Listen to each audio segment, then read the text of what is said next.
Assalamualaikum warahmatullahi wabarakatuh. Waalaikumsalam warahmatullahi wabarakatuh. Ya, bagaimana keadaan kalian? Baik. Ya, hari ini kita akan belajar biologi. Namun sebelum kita belajar, silakan Bayu untuk pimpin kita doa.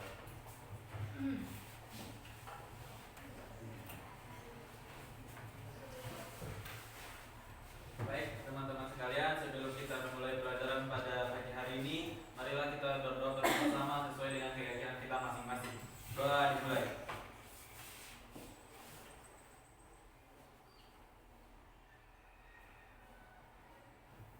Doa selesai. Ya, terima kasih. Kita beri aplaus dulu. Siswa sekalian, apakah kalian sudah siap belajar? Ya. Sebelum kita belajar, saya akan cek kehadiran kita dulu. Saya absen dulu ya. Ya. Adam Raud. Hadir Pak. Ya. Ali Yahya.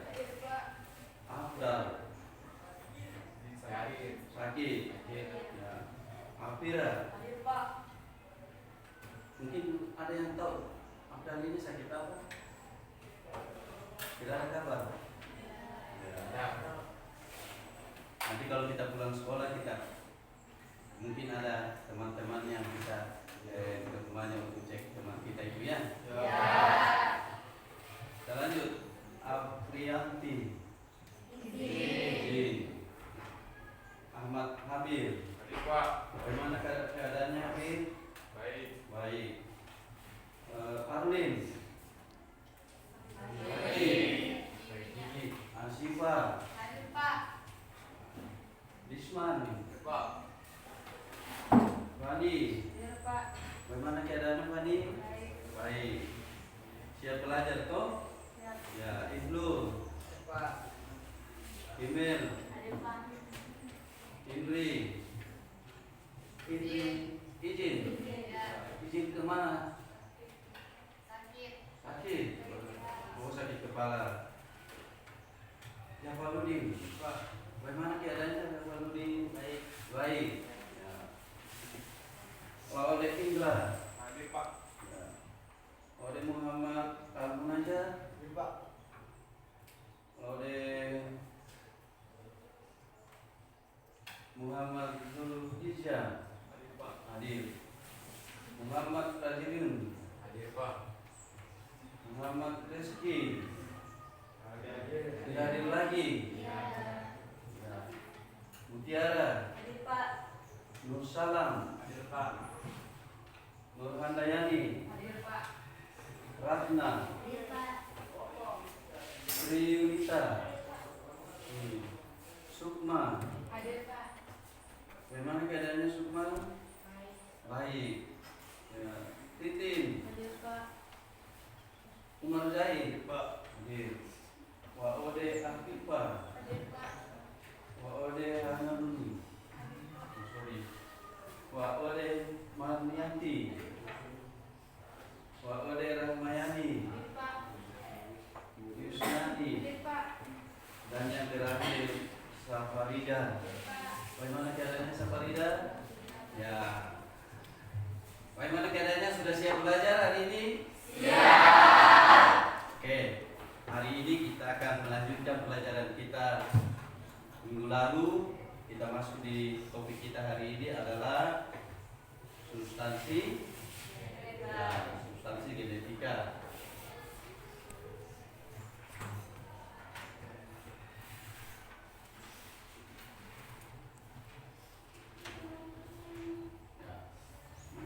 Substansi genetika. Ya. Apa yang kita akan tujuan apa yang kita akan capai pada hari ini? Artinya kalau kita belajar substansi genetika ini, apa yang kita akan pelajari? Tujuan apa yang kita akan dapatkan? Nah, setelah kita belajar tentang substansi genetika ini, diharapkan kita bisa menjelaskan struktur fungsi DNA, RNA, gen dan kromosom. Kemudian yang kedua, kita bisa menganalisis hubungan antara gen, DNA dan kromosom.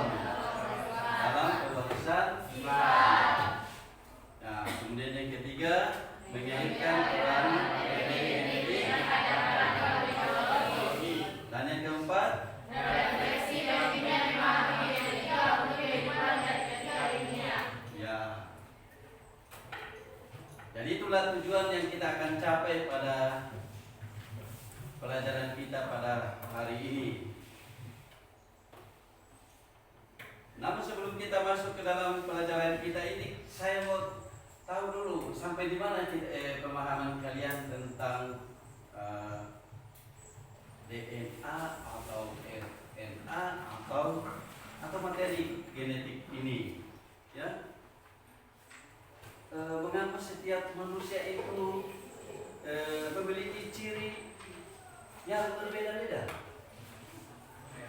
Ya, Setiap manusia memiliki ciri yang berbeda-beda karena manusia memiliki materi genetik yang berbeda juga. ya. Kenapa manusia itu berbeda-beda? Karena Materi genetiknya berbeda. iya, materi genetiknya yang berbeda. Apalagi apa yang membedakan? Misalnya kita bersaudara, tapi pasti ada perbedaan. Nah, kita di dalam kelas ini, walaupun kita satu suku, mana satu kampung, tapi mana masih keluarga, tapi berbeda-beda, mempunyai ciri masing-masing. Kenapa itu? Dan temannya kita berkatakan Materi genetik. materi genetiknya yang berbeda. Apanya yang berbeda di situ? Perbedaan susunan gen. Perbedaan susunan gennya. Perbedaan DNA dan gen. Perbedaan DNA dan DNA dan gen. Siapa lagi yang bisa? Ada lagi? Ya. perbedaan kromosom. Perbedaan kromosom. Ada lagi? Pewarisan sifat yang berbeda juga. Pewarisan sifatnya yang berbeda. Mungkin ada lagi?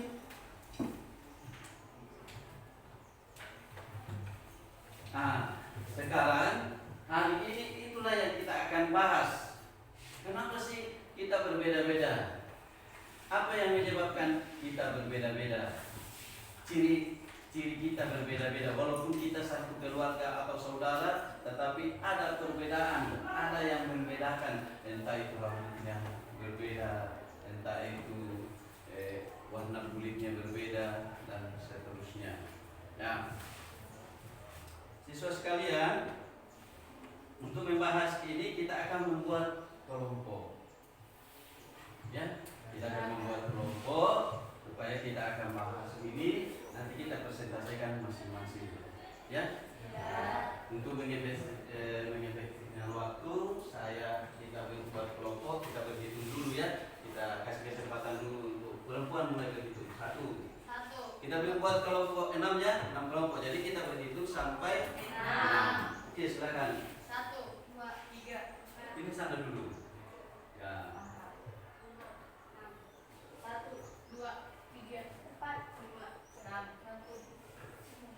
2, 3, 4, 5. Sekarang laki-laki lagi.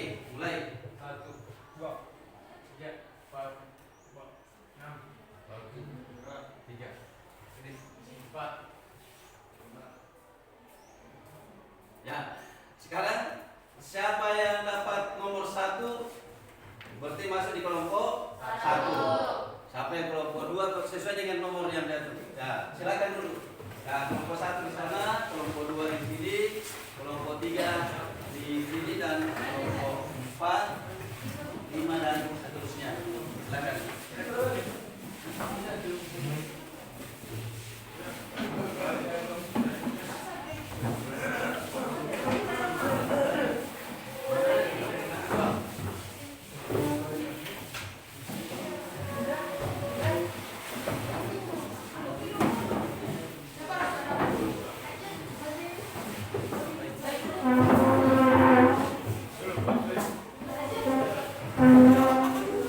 Mana kelompok 3 ini?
Ini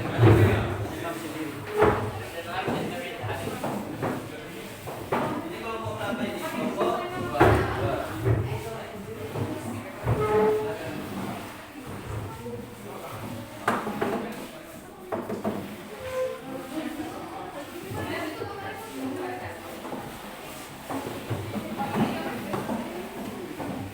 Ya, balik ke sini.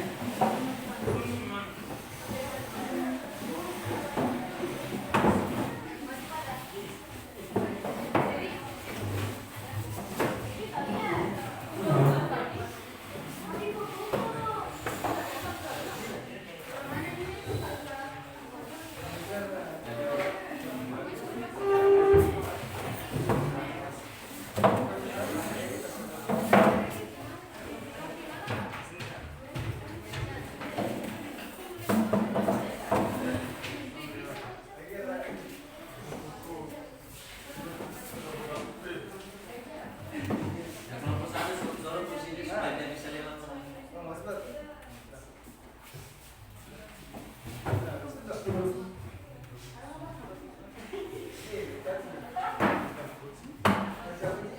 Lihat sini.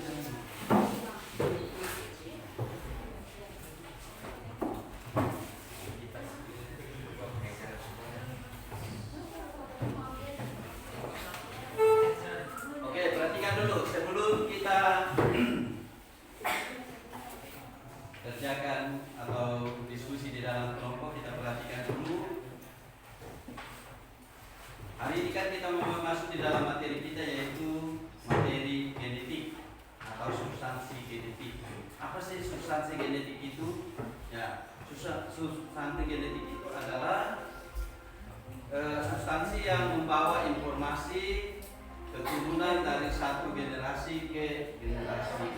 Seperti yang tadi kalian jawab, bahwa kenapa sih ada perbedaan? Karena ternyata materi genetik ini adalah membawa sifat informasi genetik, ya, keturunan, sifat keturunan dari satu generasi ke generasi berikutnya. Nah, jadi apa yang bawa itu? Materi genetik. Yang mana itu materi genetik? Ya, yang utama materi genetik itu ada DNA dan ada RNA. Nah, sekarang kita lihat bagaimana strukturnya itu DNA sampai dia bisa bawa materi genetik itu atau dia bisa menurunkan sifat. Ternyata struktur DNA kita itu terdiri atas dua untaian polinukleotida.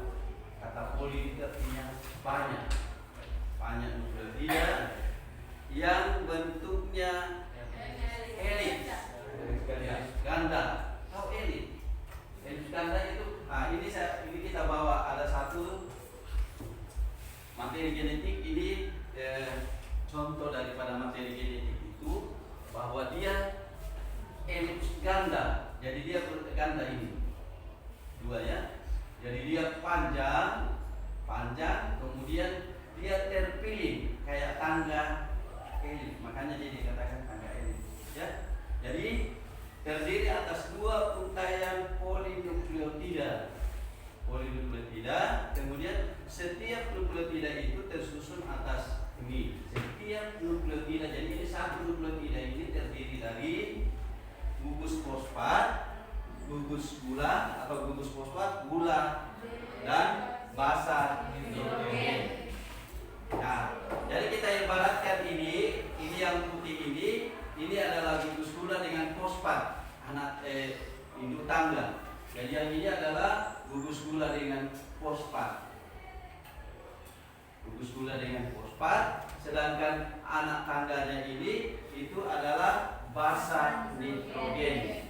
Ya, basa nitrogen itu terdiri dari adenin, guanin, sitosin, dan timin. Ya, jadi dia berpasangan. Pasangan-pasangannya itu, basa nitrogen ini dia berpasangan, misalnya adenin pasangan dengan timin. Jadi misalnya ini adenin, dia pasangan dengan timin. Kemudian yang satunya sitosin pasangan dengan guanin. Nah, coba kita perhatikan di sini.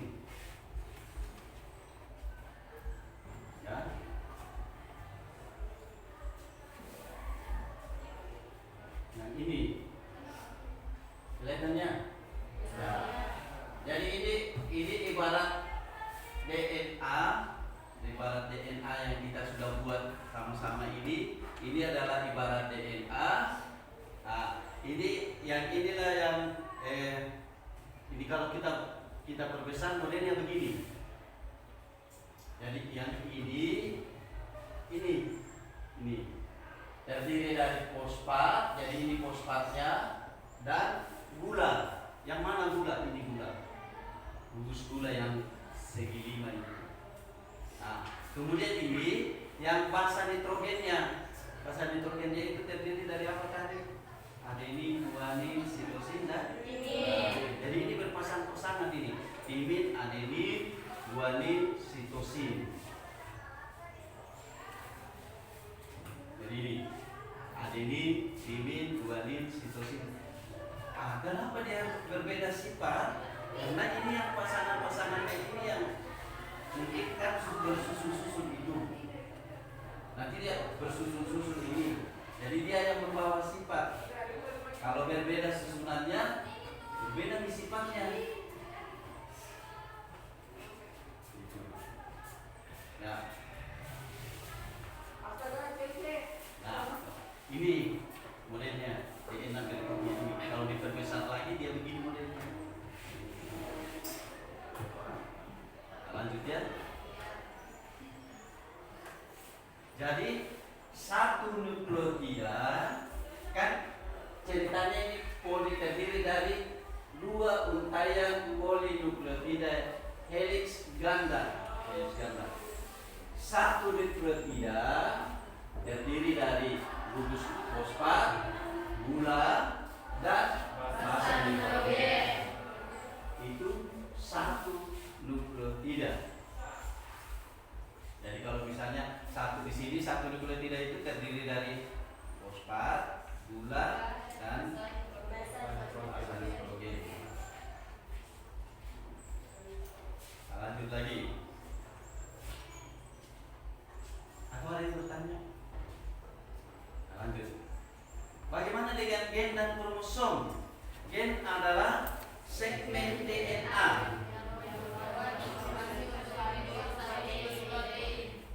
Jadi segmen DNA yang membawa informasi untuk membentuk satu jenis protein, itu gen. Sedangkan kromosom adalah struktur yang terdiri atas DNA dan protein. Terdapat di dalam sel. Jadi secara garis besar begini. Kromosom, di dalam kromosom terdapat gen, di dalam gen terdapat DNA. Semua ini terdapat di dalam inti sel. Jadi nanti ditanya, di mana terdapat di dalam tubuh kita ini? Di dalam sel. Di dalam inti sel. Jadi kromosom, jadi dari garis besarnya dulu kromosom, habis itu gen, di dalam gen terdapat DNA dan RNA. Itulah yang nanti membawa sifat diturunkan ke turunannya. Jadi dari bapak 50%, dari ibu 50%, kemudian diturunkan ke anak. Namun dalam perjalanannya ada namanya dominan dan ada yang resesi. Jadi nanti turunannya tidak 100% seperti bapaknya, tidak 100% seperti mamanya, atau 50% persis sama mamanya, 50% sama bapaknya. Tidak menutup kemungkinan dalam perjalanannya nanti dia akan ada istilah gen resesif dan ada gen dominan. Yang resesif itu yang tertutupi, yang dominan yang kelihatan. Seperti buta warna, tidak ada yang dominan, ada yang resesif nanti. Sehingga ada yang pembawa, dia tidak buta warna, tapi dia pembawa. Seperti di daerah kita ini ada penyakit yang dibawa yang banyak itu, yaitu albino. Yang tidak kelihatan albino, tetapi dia mungkin pembawa, sehingga nanti kalau ketemu gen yang sama, nah muncul nih yang dominan itu, yang albino itu. Oke. Jadi hubungan DNA, gen dan kromosom itu dimulai dari DNA tersusun dalam gen, kemudian gen membentuk kromosom dan kromosom berada di dalam inti. Jadi begitu. Jadi bagaimana hubungannya DNA, gen dan kromosom? Sebenarnya dia berada di dalam satu tempat, yaitu di dalam sel.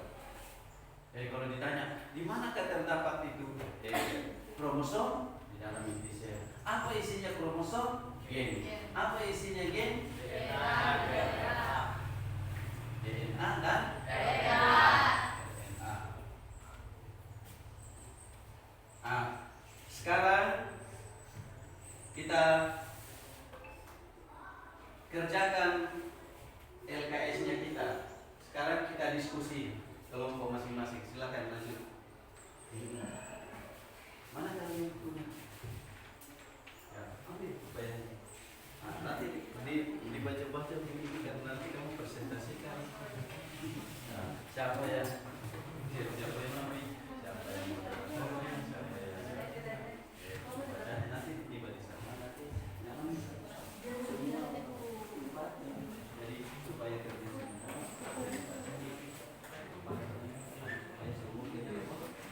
satu moderator, kemudian nanti ada yang ya silakan kerja.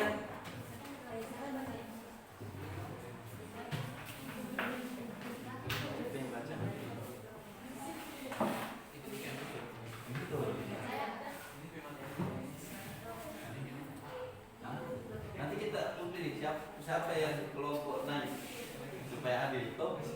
Ya kalau nanti dapat, nah, silakan kami baca. Jadi nanti saya akan kerja itu. Buka bukunya, cari di dalam buku cetaknya yang sudah ada. Jadi kamu baca-baca memang, baca literasinya supaya nanti kalau ada yang menjawab bisa kamu jawab. Kelompok sana, ya, bagi siapa yang membaca, siapa yang kerja. Oh. Baca-baca memang jangan sampai kamu ditanya kalau kamu tidak mengenali jawab. Buka bukunya, baca. Baca bukunya.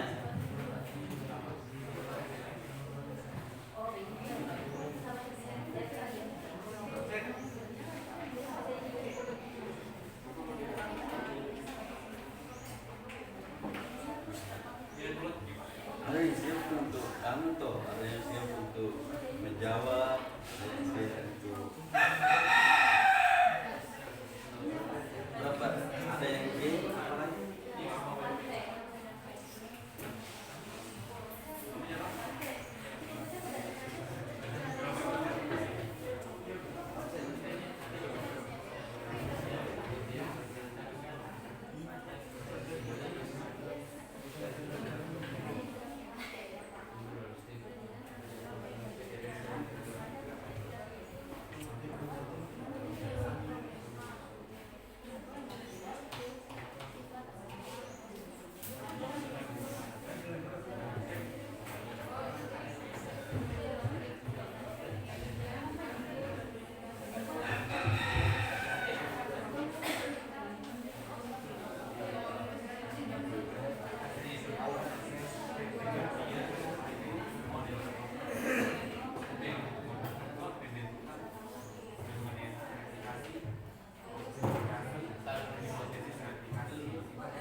Siapa yang gen satu?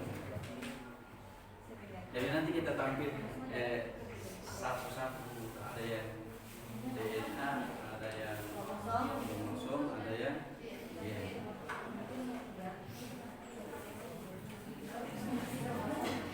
Lagi cukup ini.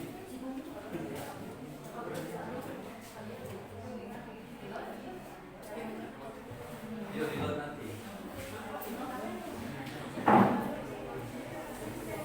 Nanti walaupun reload, kalau yang reload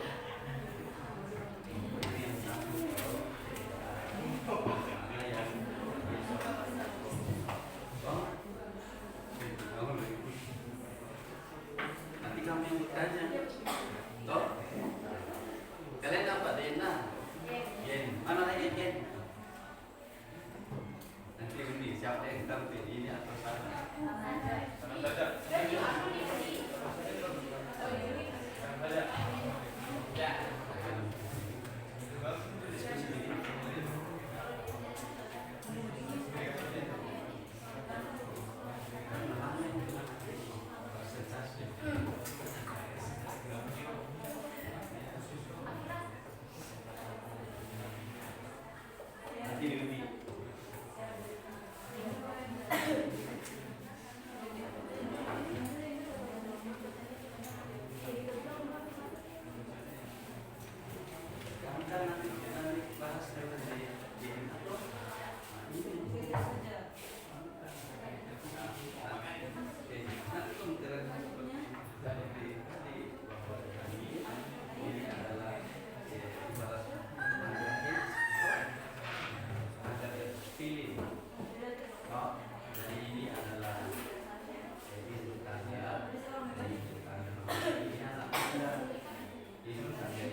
guanin. Ya toh? Ini induk tangga.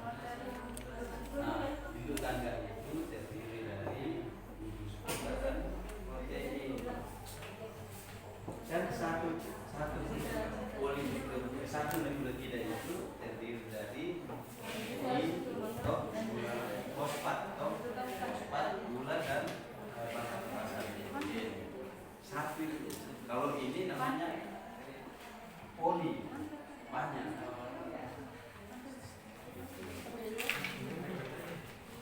Siapa lagi yang again?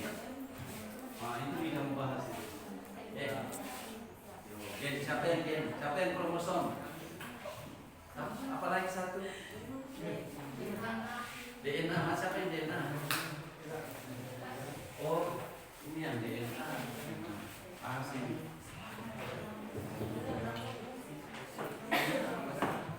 Ya.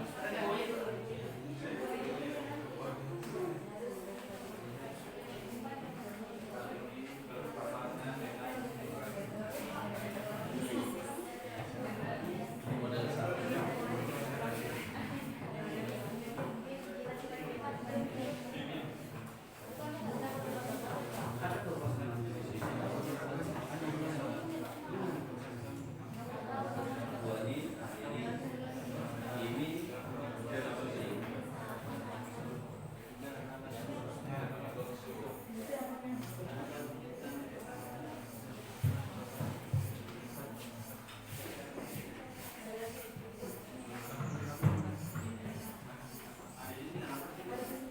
Ini apa nih? Ini apa namanya? Ini induk tangga. Kan ini diibaratkan tangga helix, double helix. Oh, ini kan kalau dikasih lurus ini kan kayak tangga. Oh, tapi karena dia itu DNA dia double helix, ini begini supaya dia modelnya itu. Ah, ini namanya polinukleotida. Polinukleotida itu artinya banyak. Toh? Polinukleotida. Kalau satu nukleotida ini kan poli namanya. Tapi kalau satu nukleotida berarti dia hanya terdiri dari fosfat, gula, dan massa hidrogen. Satu nukleotida terdiri dari fosfat, gula, dan massa hidrogen. Fosfat itu di sini induk tangga, sedangkan massa hidrogen anak tangga. Kan ini induk tangga ceritanya ini. Ini anak tangga. Kalau induk tangga itu terdiri dari gula dan fosfat. Oh, sedangkan anak tangga terdiri dari massa nitrogen, yang terdiri dari guanin, sitosin. Jadi pasangan itu guanin, sitosin, adenin, timin. Adenin, timin. Nggak boleh berputar-putar dia. Pasangan memang dia. Nah, jangan timin pasangan dengan sitosin. Pasangannya memang dia baca dia. Ada istilah purin pirimidin. Purin pasangan dengan pirimidin. Purin pasangan dengan pirimidin. Ini. Itu guanin pasangan dengan sitosin, guanin, terus timin, adenin. Itu untuk DNA. Tapi kalau dia RNA beda lagi dia. Timinnya itu dia berubah jadi urasi. Sehingga kalau sudah ada U berarti bukan DNA lagi dia tapi RNA. Karena dari DNA berubah jadi RNA. Karena RNA yang terbaca. Oke, ini sudah mengerti nih. Ini apa namanya? DNA. Terdiri dari polinukleotida. DNA itu terdiri dari polinukleotida. Polinukleotida itu artinya banyak. Tapi kalau satu molekul tidak terdiri dari fosfat, gula, dan basa nitrogen. Kalau bilang satu nukleotida terdiri dari apa?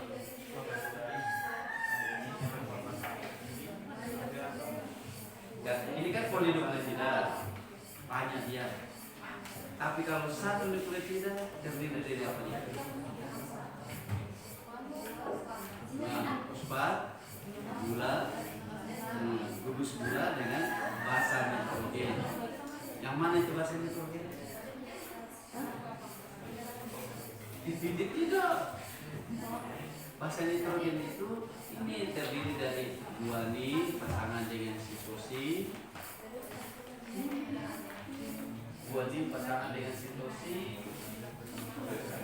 adenin pasangan dengan timin. Dia boleh dirubah-rubah pasangannya. Nanti mana kalau dirubah pasangannya? Bisa. Coba jadi ini kan model DNA. Ini namanya model DNA.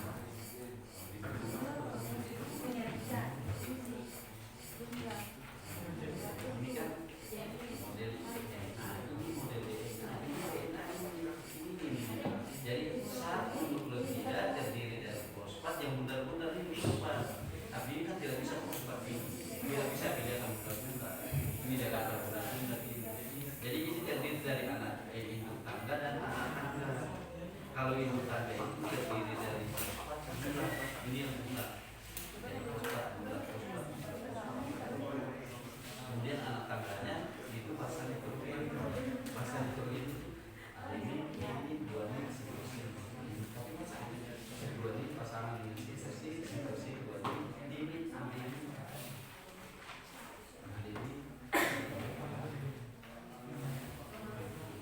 Jadi kalau ditanya nanti, ini kan kalau ini apa ini? Oh ini tidak banyak. Tapi kalau satu nukleotida hanya terdiri dari satu. Ditanya berapa nukleotida ini banyak? Satu, tiga, satu. Ini satu nukleotida. Ini juga satu nukleotida. Ini satu nukleotida. Ini satu nukleotida. Pokoknya satu nukleotida itu terdiri dari fosfat, gula, dan basa nitrogen. Kecuali tapi DNA, tapi kalau sudah masuk di RNA,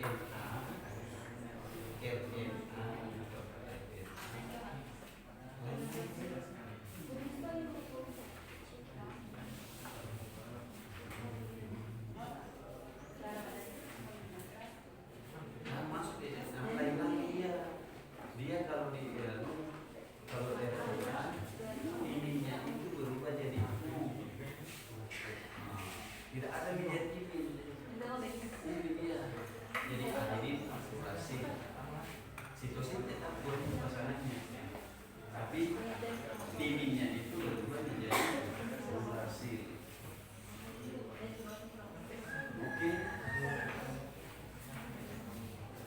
Oke. Nanti kamu kira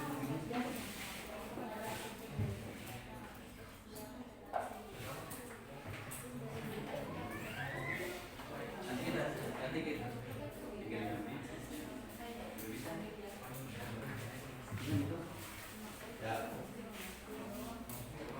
Oke, diskusinya kita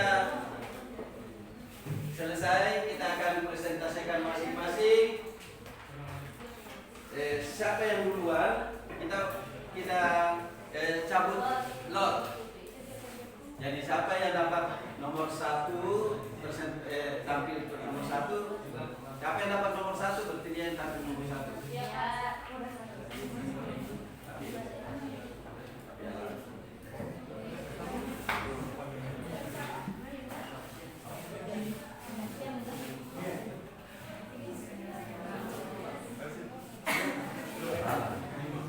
Nanti kami anak kelompoknya ini silakan ambil. Kelompok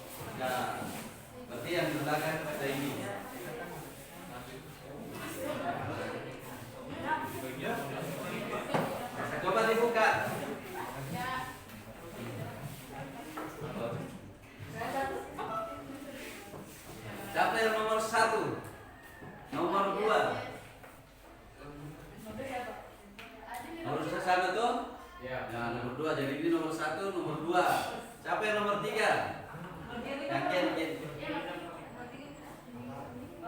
Ya, nomor 2. Ya, nomor 1, nomor 2. Nomor 3. Kamu nomor berapa? Kamu nomor berapa? Sana nomor 3. No. Oke, nomor 1. Kelompok 1 tampil. Ya, bentar dulu.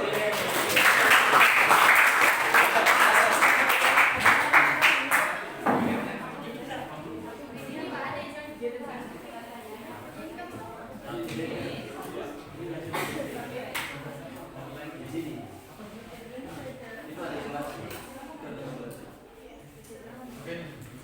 Oke, siapa yang moderator? Silakan.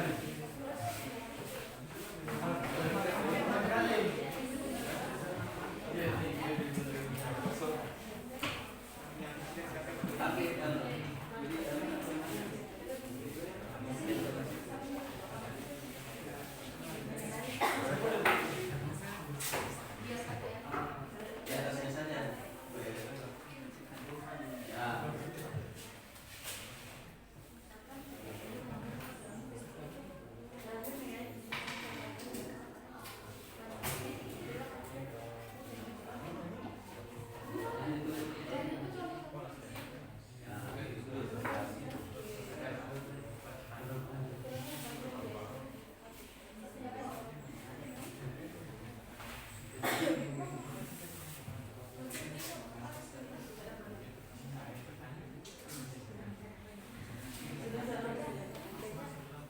Siapa yang moderator?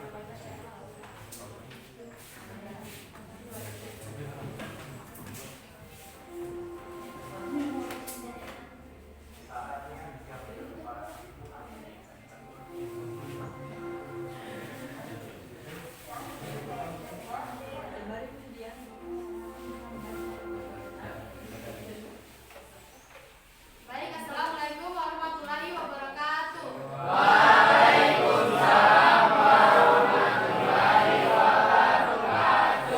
Selamat pagi, salam sejahtera untuk kita semua. Yang terhormat Bapak Guru dan teman-teman sekalian yang sangat saya cintai.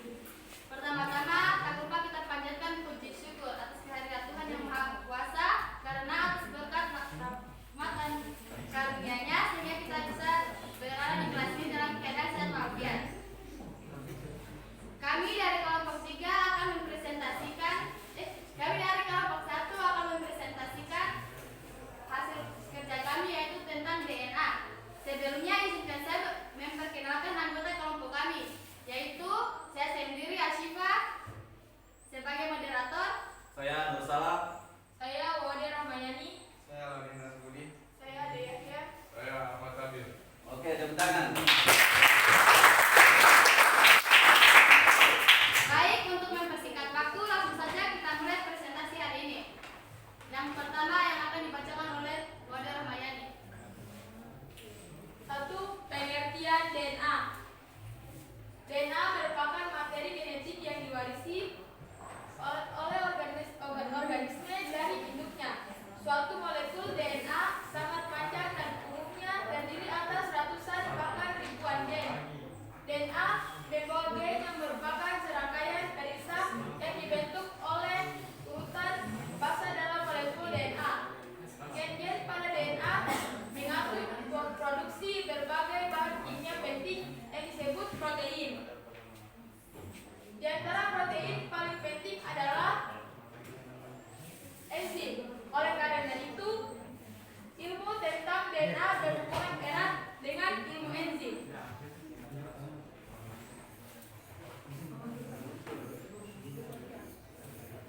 Struktur DNA. DNA tersusun dari banyak nukleotida. Setiap nukleotida terdiri atas gugus gula, asam fosfat, dan basa nitrogen. Baik, untuk memperjelasnya saya akan mempresentasikan ini adalah disebut struktur DNA. Seperti yang disebutkan tadi, DNA tersusun dari atas banyak nukleotida. Nah, dalam satu nukleotida itu terdiri atas induk tangga, di mana induk tangga ini mengandung gugus fosfat dan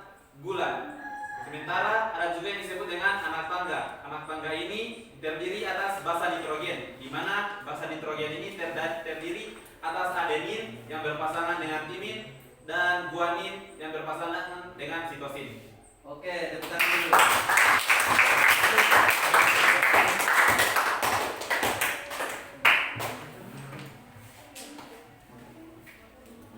Lanjut. Baik, selanjutnya akan dibacakan oleh Laude Indra Studi. Model struktur DNA. DNA merupakan dua rantai polinukleotida yang saling terpilih membentuk struktur double helix. Dalam rantai DNA, sitosin selalu dihubungkan dengan guanin oleh 3 ikatan hidrogen dan adenin selalu dihubungkan dengan timin oleh 2 ikatan hidrogen.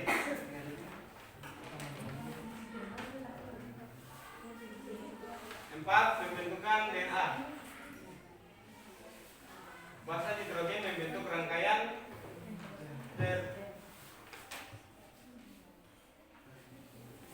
persenyawaan kimia dengan deoksiribosa menjadi suatu molekul disebut nukleosida atau dekribonukleosida.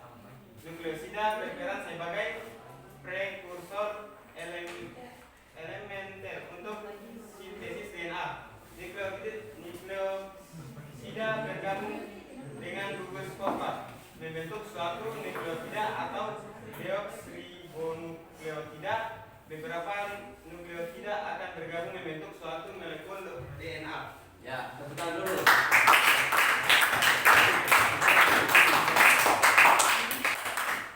Sudah. Nah, silakan, mungkin ada yang bertanya. Baik, itulah presentasi dari kelompok kami. Kalau jika ada pertanyaan dari kelompok lain, kami persilakan. Silakan kelompok lain bertanya. Ya. Ditulis dulu. Kelompok, sebut nama dan kelompok. Baik, kami persilakan Alun Najat Arif. Assalamualaikum warahmatullahi wabarakatuh. Waalaikumsalam warahmatullahi wabarakatuh. Perkenalkan, saya Laude Muhammad Al-Najat dari kelompok 5. Kami akan memiliki pertanyaan kepada kelompok 1. Pertanyaan kami itu, mengapa replikasi DNA bagi kelangsungan makhluk hidup? Bisa diulangi? Saya ulang, Monika jelas. Mengapa replikasi DNA penting bagi kelangsungan hidup makhluk hidup? Kenapa replikasi DNA penting bagi dalam hidup?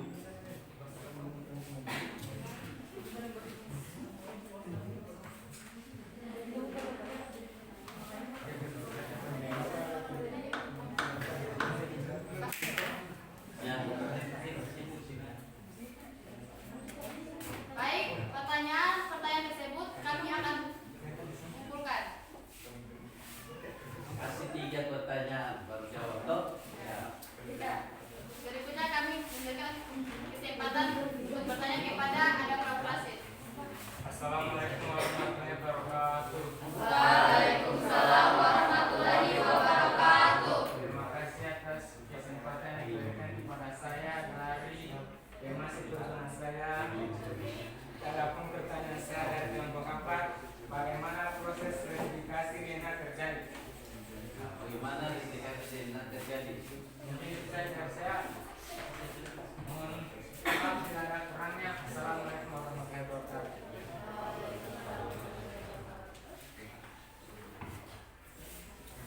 Selanjutnya kami memberikan kesempatan untuk bertanya kepada Mutiara Ramadhani. Baik, terima kasih atas waktu yang diberikan kepada saya untuk bertanya kepada kelompok 1. Pertanyaan saya yaitu, mengapa susunan basa nitrogen bisa menentukan sifat fisik seseorang?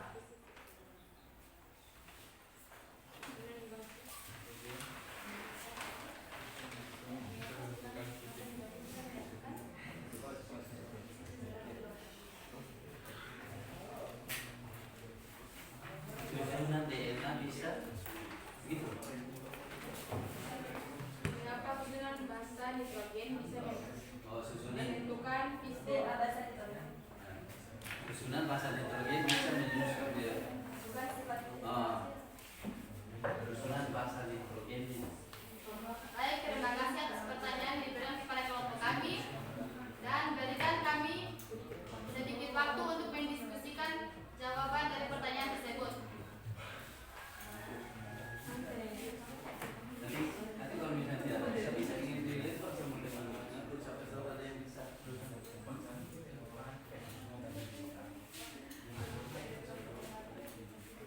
Kenapa DNA penting bagi makhluk hidup? Kenapa itu penting bagi makhluk hidup?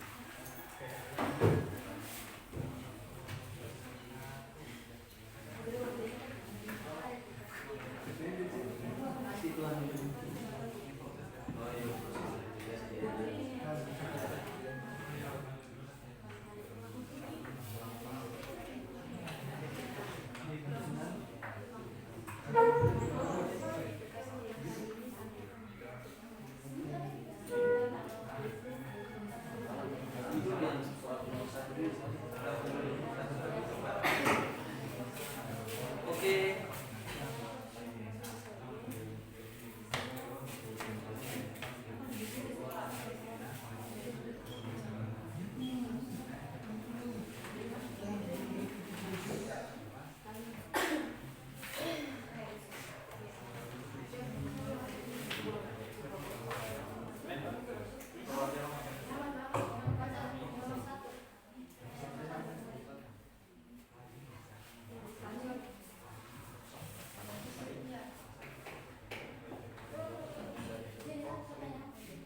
Baik, kami akan menjawab pertanyaan dari kelompok 5. Baik. Pertanyaannya, mengapa replikasi DNA penting bagi kelangsungan makhluk hidup?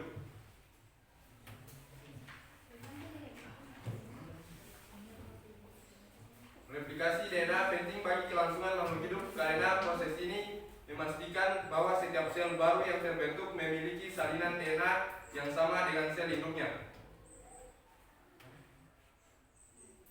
Tanpa replikasi DNA, sel tidak akan memiliki informasi genetik lengkap untuk mengatur fungsi dan pembentukan tubuh. Itulah jawaban dari kelompok kami. Apakah jawaban diterima? Tepuk tangan dulu jawab jawabannya. Nah, bagaimana yang penanya? Saya terima yang baik. Ya, oke. Terima kasih. Tepuk tangan. Selanjutnya kami akan menjawab pertanyaan dari kelompok 4.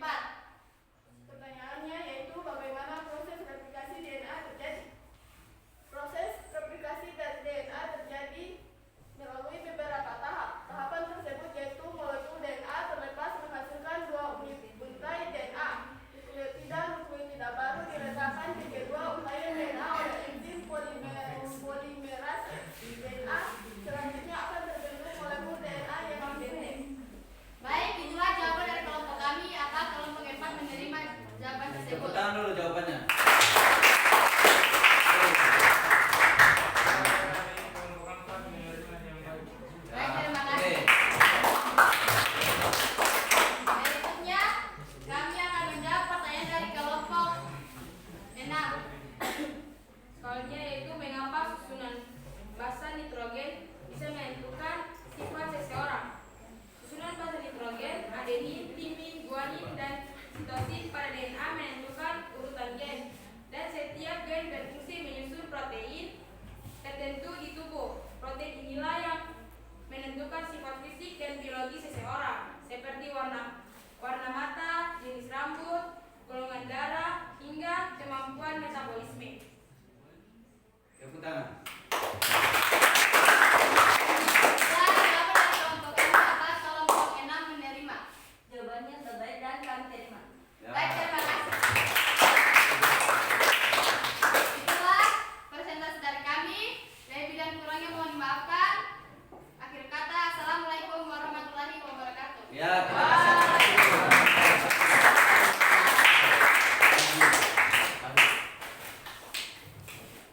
Ya.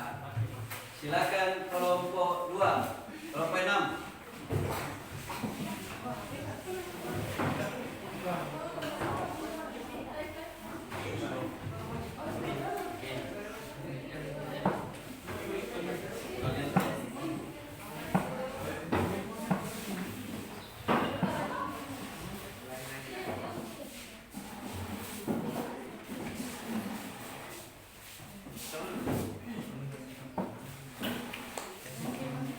Ya.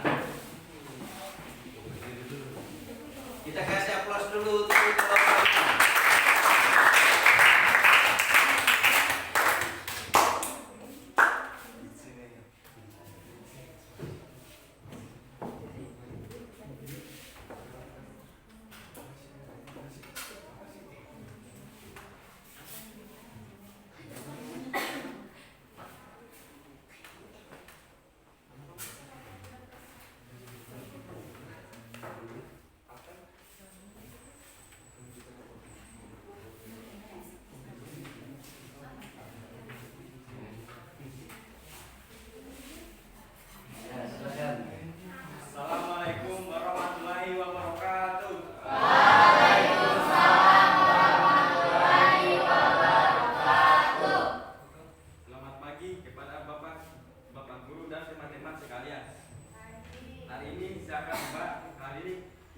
membahas tentang salah satu struktur penting dalam tubuh kita, yaitu kromosom. Sebelum itu, kami akan memperkenalkan diri. Saya Laude Muhammad Sulija, selaku moderator pada kesempatan kali ini. Saya Mutiara Ramadhani. Saya Fani Udiandra. Saya Cip Jafaluddin. Ya, tepuk tangan dulu untuk ya, grup 6. Ya, silakan lanjut. Langsung saja pembahasan pertama, Mutiara Ramadhani mengenai pengertian kromosom. Baik, pengertian kromosom adalah struktur berbentuk batang atau X yang terdapat di inti sel tersusun dari DNA dan protein. Pembaca selanjutnya, Fani Udiandra mengenai fungsi kromosom. Fungsi kromosom yaitu 1. Menyimpan informasi genetik, 2. Mengatur pertumbuhan dan perkembangan makhluk hidup, 3. Mewariskan sifat dari orang tua ke anak, 4. Mengendalikan sintesis protein. Pembaca selanjutnya, Jafaluddin mengenai jumlah kromosom. Jumlah kromosom yaitu 1. Manusia 46 kromosom atau 28. 2. Terjelas 48 kromosom. 3. Alat buah 8 kromosom. 4. Ketan 48 kromosom. 5. Padi 24 kromosom. Pembaca selanjutnya, Mutiara Ramadhani mengenai struktur kromosom dan jenis-jenis kromosom. Baik, struktur kromosom yaitu 1. Kromatid merupakan salah satu dari 2 lengan hasil replikasi atau perbanyakan kromosom. Yang kedua ada kromomer, yaitu struktur berbentuk manik-manik merupakan akumulasi dari materi kromatid yang kadang-kadang terlihat pada tahap interfase. 3. Sentromer, yaitu daerah konstruksi atau penekukan di sekitar pertengahan kromosom. 4. Satelit, yaitu bagian kromosom berbentuk bulatan dan terletak di ujung lengan kromatid. Dan yang terakhir yaitu telomer, yaitu daerah terujung kromosom. Dapat dilihat pada gambar di sini ada struktur kromosom, yaitu sentromer, kromatid, lengan pendek, lengan panjang, dan telomer. Selanjutnya ada jenis kromosom. Yang pertama autosom, yaitu kromosom tubuh, tidak menentukan jenis kelamin. Yang kedua ada gonosom, yaitu kromosom kelamin, XX untuk perempuan dan XY untuk laki-laki. Jenis kromosom berdasarkan letak sentromernya, yaitu 1. Metasentrik, yaitu sentromer di tengah kromatid sama panjang. Yang kedua submetasentrik, adalah sentromer ada ke tengah lengan kromosom. Yang ketiga akrosentrik, yaitu sentromernya ada di ujung lengan kromosom. Dan yang terakhir telosentrik, sentromernya ada di ujung lengan. Berdasarkan jumlah sentromer, yang pertama ada asentrik, tidak memiliki sentromer. Kedua monosentrik, punya hanya 1 sentromer. Ketiga disentrik, punya 2 sentromer. Keempat polisentrik, punya banyak kromosom. Dan yang tersebar, yaitu letak kromosom tidak dapat diidentifikasi. Pembaca selanjutnya, Fani Udiandra mengenai fun fact. Fun fact yaitu 1. Jika DNA dalam satu sel manusia direntangkan, panjang bisa lebih dari 2 meter. 2. Semua manusia punya jumlah kromosom sama, tetapi susunan gennya yang berbeda, bikin kita unik. Itulah hasil kerja dari kelompok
tangan dulu.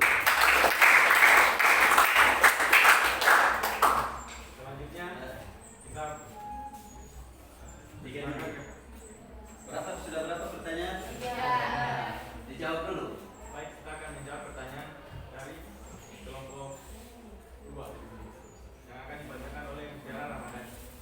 Baik, saya akan menjawab pertanyaan dari kelompok 2. Pertanyaannya, apa yang akan terjadi jika jumlah kromosom tidak sesuai? Misalnya, pada manusia ada 45 atau 47 kromosom. Jawabannya, jika jumlah kromosom pada manusia tidak sesuai atau bukan 46 kromosom, maka akan terjadi kelainan genetik. Kondisi ini disebut aneuploidi, yaitu keadaan di mana sel memiliki kekurangan atau kelebihan satu kromosom. Baik, itulah pertanyaan dari kelompok kami. Tepuk tangan dulu. Bagaimana kelompok 2 Jerman? Jawabannya sangat jelas dari sel dan kelompok kami terima jawabannya. Terima kasih. Ya. Berikutnya. Selanjutnya kita akan menjawab pertanyaan dari kelompok 3 yang akan dibacakan oleh Wali Widianto.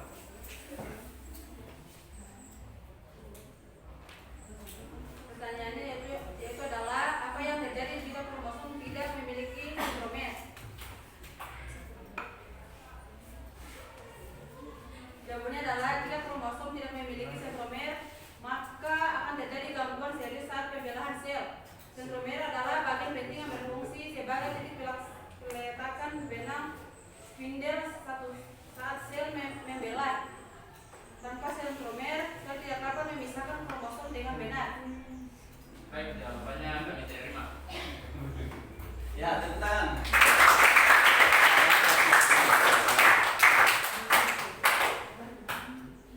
Lanjutkan. Baik, yang terakhir pertanyaan dari kelompok 4. Pertanyaannya adalah, apakah kromosom bisa mengalami kerusakan? Jika iya, apa yang akan terjadi? Baik, jawabannya adalah ya, kromosom bisa mengalami kerusakan. Kerusakan ini disebut mutasi kromosom dan dapat terjadi karena faktor internal dari dalam tubuh atau faktor eksternal dari lingkungan. Penyebab kerusakan kromosom yaitu 1. Paparan radiasi atau sinar X. 2. Bahan kimia berbahaya, yaitu seperti zat mutagen, asap rokok, dan pestisida. Yang ketiga, virus tertentu. Yang keempat, kesalahan saat pembelahan sel. Dan yang terakhir, stres oksidatif dalam sel. Kromosom yang merusak akan mengganggu pembacaan informasi genetik, sehingga tubuh tidak dapat membentuk protein dan organ dengan benar. Akibatnya bisa terjadi kelainan, penyakit, bahkan kematian sel atau makhluk hidup itu sendiri. Bagaimana kelompok 5? Baik, jawabannya saya terima dengan baik. Oke, kita tepuk.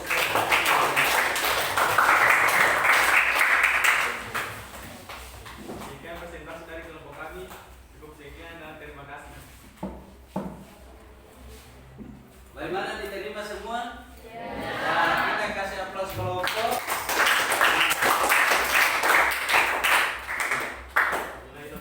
Assalamualaikum warahmatullahi wabarakatuh. Waalaikumsalam warahmatullahi wabarakatuh.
Sebelum itu, saya akan memperkenalkan teman-teman kelompok saya. Saya Lauri Muhammad Al-Najjar sebagai moderator. Saya Siti Mubarak. Saya Nurhayati. Muhammad Zaid. Dan saya Ingat Putri Hakari. Baiklah, itulah teman-teman saya. Langsung saja. Tepuk tangan dulu untuk kelompok.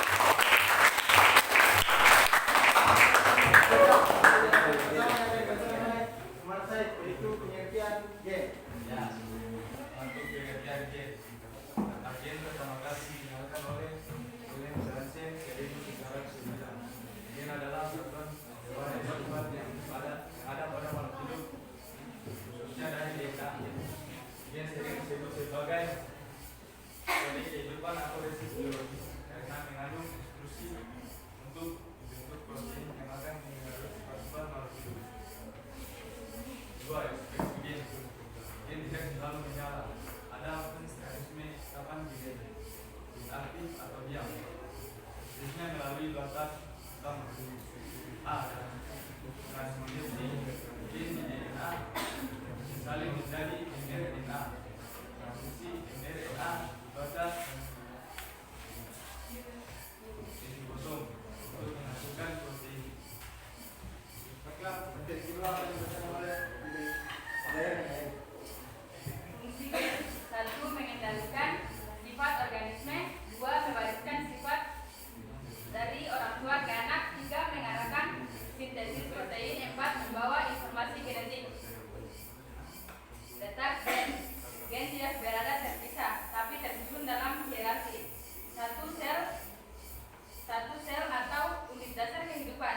2. Inti sel atau nukleus. Di dalamnya terdapat kromosom. 3. Kromosom atau struktur berbentuk benang yang terbuat dari DNA dan protein histon. 4. DNA atau molekul panjang berbentuk heliks ganda. 5. Gen atau bagian spesifik dari DNA yang berisi instruksi untuk membentuk protein. Itulah materi kedua. Selanjutnya akan dijelaskan oleh Siti Mubarak. Struktur gen tersusun dari rantai DNA yang terdiri atas urutan massa nitrogen, yakni adenin, timin, guanin, dan sitosin. Gen memiliki beberapa bagian penting, yakni 1. Kromosom. Bagian awal gen tempat dimulainya proses pembacaan DNA atau transkripsi. Berfungsi seperti tombol pengatur agar gen bisa aktif atau tidak. 2. Exon. Merupakan bagian DNA yang menjadi atau mengkode protein. Setelah proses transkripsi, bagian ini akan tetap ada dalam RNA yang siap diterjemahkan menjadi protein. 3. Intron. Bagian DNA yang tidak menjadi protein. Bagian ini akan diproses dan dibuang saat proses pembentukan DNA. 4. Terminator. Bagian yang mengakhiri proses transkripsi. Ini enzim berhenti menjadi DNA menjadi RNA. Mutasi gen. Mutasi gen adalah perubahan pada urutan basa DNA dalam gen yang bisa mengubah sifat makhluk hidup menjadi tingkat gen atau DNA, bukan seluruh kromosom. Penyebab mutasi: 1. Sinar UV, radiasi atau bahan kimia. 2. Kesalahan saat penggunaan DNA. 3. Virus yang mengubah DNA. Terakhir akan disampaikan oleh Imes. Sifat gen. 1. Sifat menurun. Gen dapat diwariskan dari induk atau orang tua ke anak sehingga anak memiliki kemiripan sifat fisik atau biologis dengan orang tuanya. 2. Sifat stabil. Gen umumnya tetap atau stabil, tapi kadang bisa mengalami mutasi, yaitu perubahan pada susunan DNA yang bisa menyebabkan munculnya sifat baru. 3. Sifat spesifik. Setiap gen mengatur satu sifat tertentu, misalnya gen untuk warna mata, bentuk rambut, atau golongan darah. 4. Sifat tersusun berpasangan. Gen terdapat dalam kromosom dan biasanya berpasangan, atau satu dari ayah, satu dari ibu. 5. Sifat menentukan sifat makhluk hidup. Gen mengandung informasi genetik atau DNA yang menentukan bagaimana bentuk, warna, dan fungsi tubuh makhluk hidup. Terakhir, kesimpulan. Gen adalah unit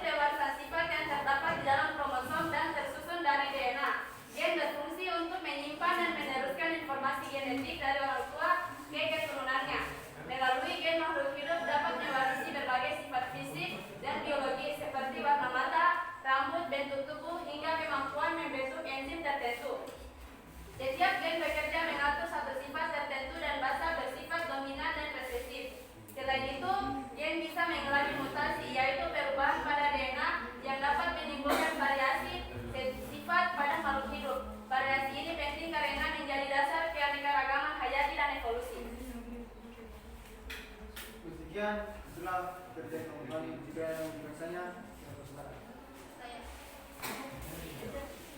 saya kepada Zulija.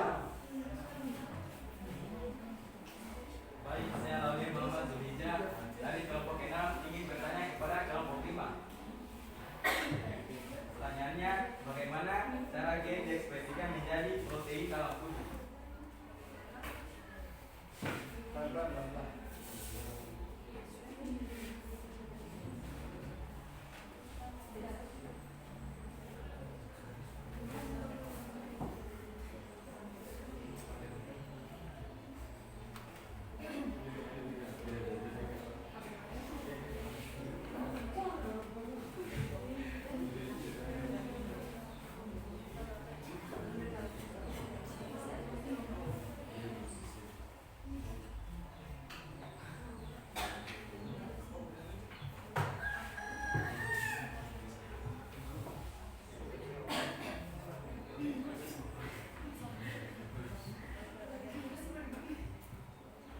Baik, saya persilakan kepada Asifa untuk bertanya. Baik, assalamualaikum warahmatullahi wabarakatuh. Waalaikumsalam warahmatullahi wabarakatuh. Terima kasih atas kesempatan yang telah diberikan kepada saya untuk memberikan pertanyaan kepada kelompok 5. Pertanyaannya yaitu, menurut kalian, apakah tes DNA bisa benar-benar menggambarkan asal-usul seseorang secara akurat?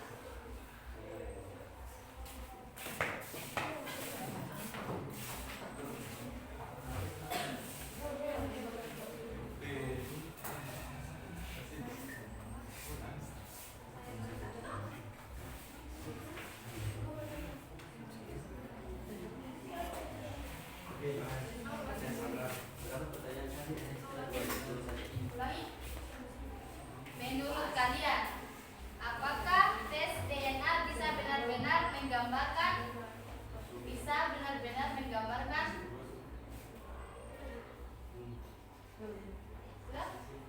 asal-usul seseorang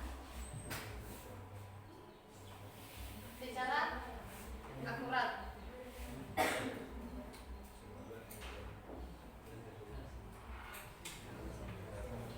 Baik, sudah pertanyaan dari saya.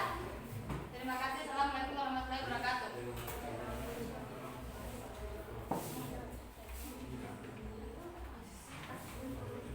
Kami akan menjawab pertanyaan dari kelompok 6.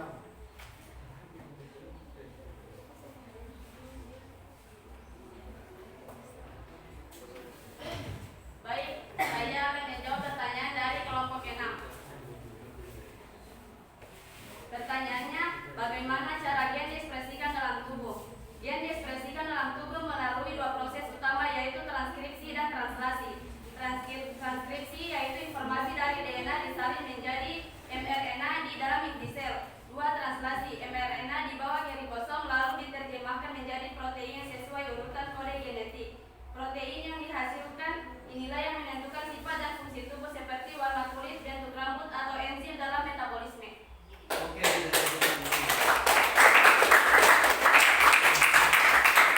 Setelah jawaban dari kelompok kami, apakah diterima? Baik, jawabannya diterima. tepuk tangan. Selanjutnya kami akan menjawab pertanyaan dari Asifa.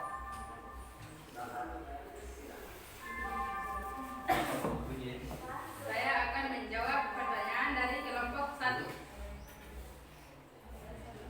Menurut kalian, apakah tes DNA bisa benar-benar menggambarkan asal-usul seseorang secara akurat? Jawabannya, tes DNA bisa menggambarkan asal-usul seseorang dengan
tadi sudah dibahas.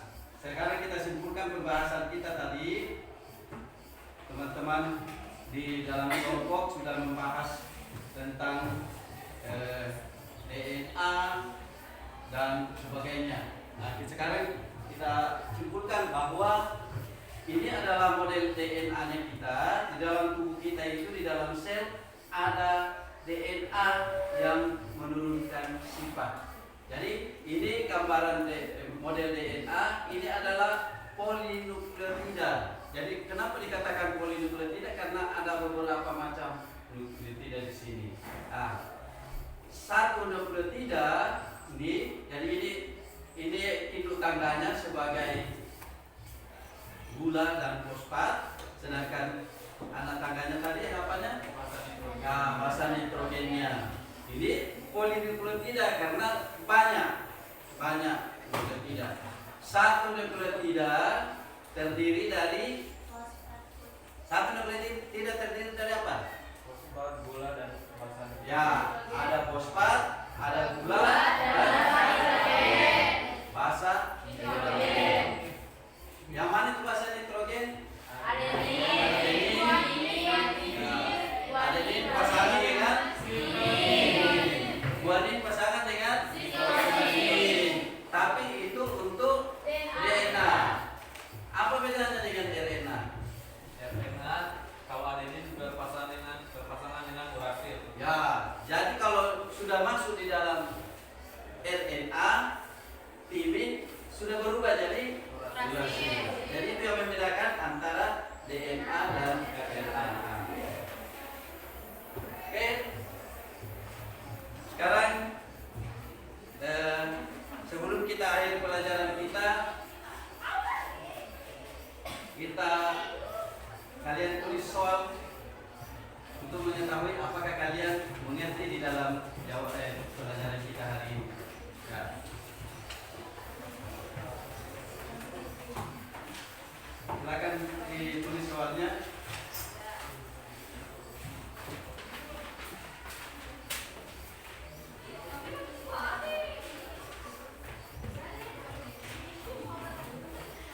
Sebutkan bagian-bagian dari kromosom.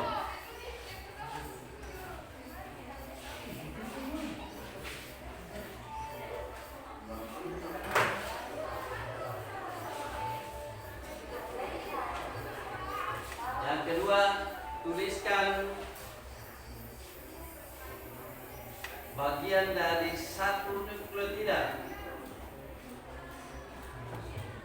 Dan yang ketiga, sebutkan fungsi daripada DNA.